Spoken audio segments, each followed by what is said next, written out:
નમસ્કાર દોસ્તો, અમારી the daily point news channel પર આપનું હાર્દિક સ્વાગત છે। દેશ, દુનિયા, ગુજરાત અને ખેડૂતને લગતા સૌથી મહત્વના સમાચાર જાણીએ તે પહેલા ચેનલમાં નવા છો તો ચેનલને સબસ્ક્રાઇબ કરવાનું ભૂલશો નહીં।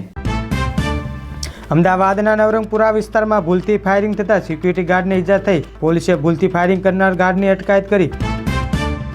ચક્રવાત મોન્થાને કારણે આંધ્રપ્રદેશ દરિયાકાંઠે વ્યાપક નુકસાન થયું। હવાઈ અને રેલવે સેવાઓ વ્યાપકોને અસરગ્રસ્ત થઈ અને હજારો લોકોને સુરક્ષિત સ્થળે ખસેડવામાં આવ્યા।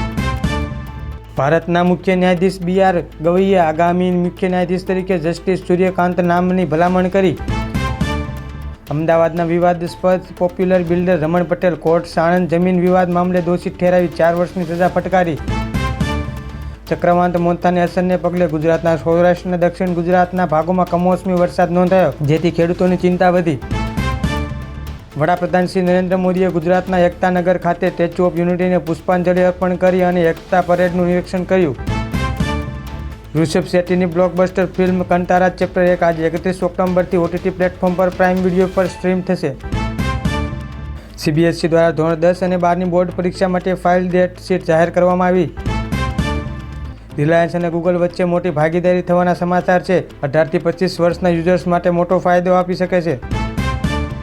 મોડાસા માર્કેટયાર્ડના ખેડૂતોનો હિતમાં નિર્ણય, વરસાદને પગલે 2 દિવસ યાર્ડ બંધ રહેશે। અમદાવાદના પોશ વિસ્તારમાં રહેલી 17 બાંગ્લાદેશી મહિલા ઝડપાઈ, પોલીસની મોટી સફળતા। મુંબઈના આરએસ સ્ટુડિયોના બાળકોને બંધક બનાવનાર આરોપી રોહિત આર્ય પોલીસ એન્કાઉન્ટરમાં ઠાર, પોલીસે તમામ બાળકને સુરક્ષિત બહાર કાઢ્યા। મુખ્યમંત્રીના અધિક મુખ્ય સચિવ મનોજ કુમાર દાસને ગુજરાતના નવા મુખ્યમંત્રી સચિવ તરીકે નિમણૂક મળી।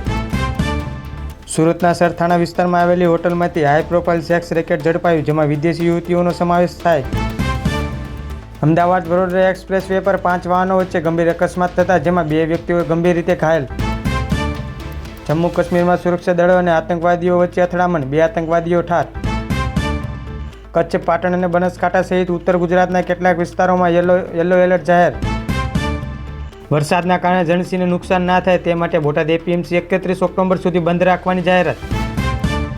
ગુજરાતના દરિયાકાંઠે ફરી એકવાર મોટા પ્રમાણમાં ડ્રગ્સ પકડાયો। સવારે ઘટાડા સાથે ખુલ્યા બાદ ભારતીય શેરબજારમાં તેજી જોવા મળી, સેનેક્સ અને નિફ્ટીમાં ઉછાળો।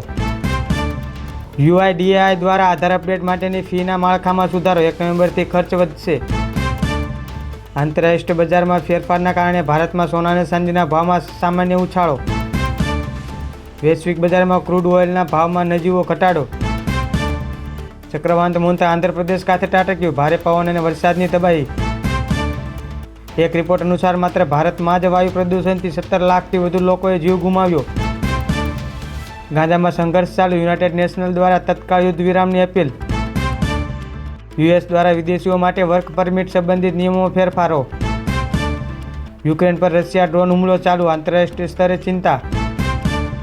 બ્રાઝિલમાં ડ્રગ્સ ગેંગ સામે સૌથી મોટી કાર્યવાહી, 132 લોકો માર્યા ગયાનો અહેવાલ। નાયબ મુખ્યમંત્રી હર્ષ સંઘવીએ લીલી ઝંડી આપી પ્રસ્થાન કરાવ્યું, મોટી સંખ્યામાં લોકોએ ઉત્સાહભેર દોડમાં ભાગ લીધો। આજે સુરેન્દ્રનગર જિલ્લાના સાયલા વટાવચ ગામના આમ આદમી પાર્ટી દ્વારા ખેડૂત મહાપંચાયતનું આયોજન કરવામાં આવ્યું છે, જેમાં ખેડૂતો પરના અત્યાચાર અને અનેક મુદ્દાને લઈને ચર્ચા કરવામાં આવશે। હાલ માટે આટલું જ। મળીશું નવી અપડેટ સાથે। જો તમને વિડીયો પસંદ આવે છે તો સબસ્ક્રાઇબ કરવાનું ભૂલશો નહીં। મળીશું નવી અપડેટ સાથે, ત્યાં સુધી ચેનલમાં નવા હોય તો સબસ્ક્રાઇબ કરી દેજો।